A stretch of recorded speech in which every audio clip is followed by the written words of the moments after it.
Doctor Ushma skin and hair clinic లో మీ చర్మం జుట్టు సమస్యలకు సరికొత్త పరిష్కారాలు అందిస్తున్నాం. మొటిమలు, చర్మ దురద, వయసు కారణంగా వచ్చే చర్మ సమస్యలు లేదా జుట్టు సమస్యలైనా మేము మీకు సరైన చికిత్సను అందిస్తాం. మా విజయవాడ మరియు మచిలీపట్నం బ్రాంచీల్లో మీకు సౌకర్యంగా సేవలు అందిస్తాం. నేడు అందరికీ నమస్తే అండి.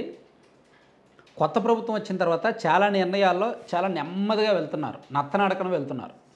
అంటే ఏమైనా అడిగితే దానికి సంబంధం లేని వాళ్ళు ఏమైంది 100 రోజులే అయింది కదా, 120 రోజులే అయిందే కదా, ఆగొచ్చు కదా, ఇంకా కొన్నాళ్ళు ఆగొచ్చు కదా అనాలి. దానికి సంబంధం లేని వాళ్ళు, కానీ ఆ సబ్జెక్టుకి సంబంధించిన వాళ్ళు మాత్రం అరే లేట్ అయిపోతుందని కంగారు పడుతున్నారు, ఇబ్బంది పడుతున్నారు, టెన్షన్ పడుతున్నారు.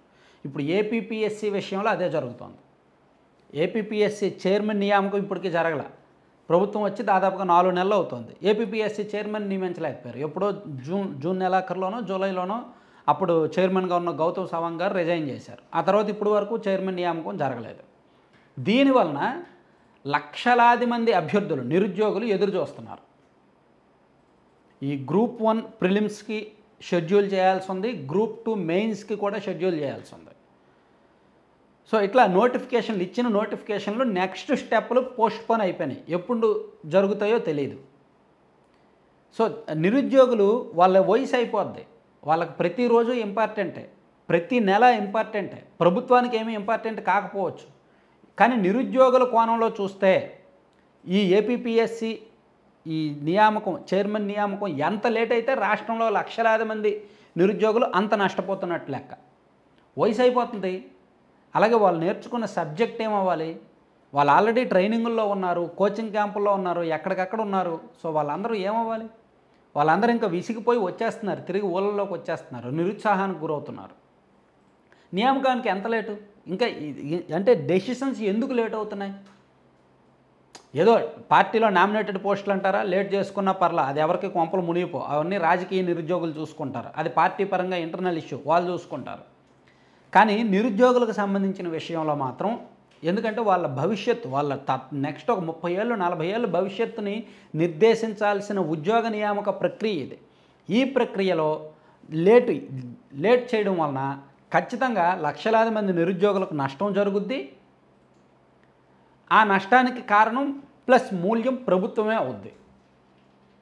చంద్రబాబు గారు ఏమైనా కొత్తగా సీఎం అయ్యారా? ఆయనకు తెలియదా ఎటువంటి అభ్యర్థి ఎటువంటి వ్యక్తి ఏపీపీఎస్సీ చైర్మన్గా ఉండాలని ఆయనకు తెలియదా? 4 సార్లు ముఖ్యమంత్రిగా చేసిన వ్యక్తి. అలా లేట్ చేయడం వల్ల ఎంతమందికి నష్టం జరుగుద్దని తెలియదా? ఆల్రెడీ గ్రూప్ 1 గ్రూప్ 2 నోటిఫికేషన్లు ఇచ్చి పెండింగ్లో ఉన్నాయి, నెక్స్ట్ స్టెప్పులు వెళ్ళట్లేదు. ఆల్రెడీ కొన్ని డిపార్ట్మెంట్లో మళ్ళీ కొత్తగా రిక్రూట్మెంట్ చేయాల్సి ఉంది. చాలా డిపార్ట్మెంట్స్లో కొత్తగా రిక్రూట్మెంట్ చేయాలి. గ్రూప్ 1 గ్రూప్ 2 గ్రూప్ 3 ఇవన్నీ కూడా రిక్రూట్ చేయాలి. దానికి నోటిఫికేషన్స్ రిలీజే చేయట్లేదు. ఏపీపీఎస్సీ చైర్మన్ లేదు కాబట్టి కొత్త నోటిఫికేషన్లు రావట్లేదు, ఉన్న నోటిఫికేషన్లు కూడా ముందుకు కదలట్లేదు. సో ఈ ప్రభావం కారణంగా రాష్ట్ర వ్యాప్తంగా కూడా నిరుద్యోగులు చాలా ఆందోళనలో ఉన్నారు.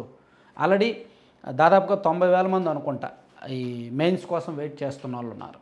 ప్రిలిమ్స్ కోసం వెయిట్ చేస్తున్న వాళ్ళు కూడా ఇంకా ఎక్కువ మంది ఉన్నారు. సో ఇది అంటే లేట్ చేసే కొద్దీ వాళ్ళ అంటే ఏజ్ మారిపోద్దండి. ఏమంటే క్యాలెండర్ మారితే ఏజ్ మారుద్ది కదా, అప్పుడు వాళ్ళు అనర్హులు అయిపోతారు కదా. ఆ పాపం ఎవరికి చెప్పండి? సో అందుకే ప్రభుత్వం ఈ విషయంలో ఎంత త్వరగా నిర్ణయం తీసుకుంటే అంత మంచిది. ఉత్తుత్తుగా చాలా హామీలు ఇచ్చారు. 100 రోజుల్లో పూర్తి చేసేస్తాం, అధికారంలోకి వచ్చాక ఇచ్చేసేస్తామని చాలా హామీలు ఇచ్చారు. సో గత ప్రభుత్వం ఏమో ఏపీపీఎస్సీని రాజకీయంగా వాడుకుంది, వాళ్ళకు అనుకూలంగా వాడుకుంది. ఏపీపీఎస్సీ నియామకాల్లో కూడా అక్రమాలు చేసింది.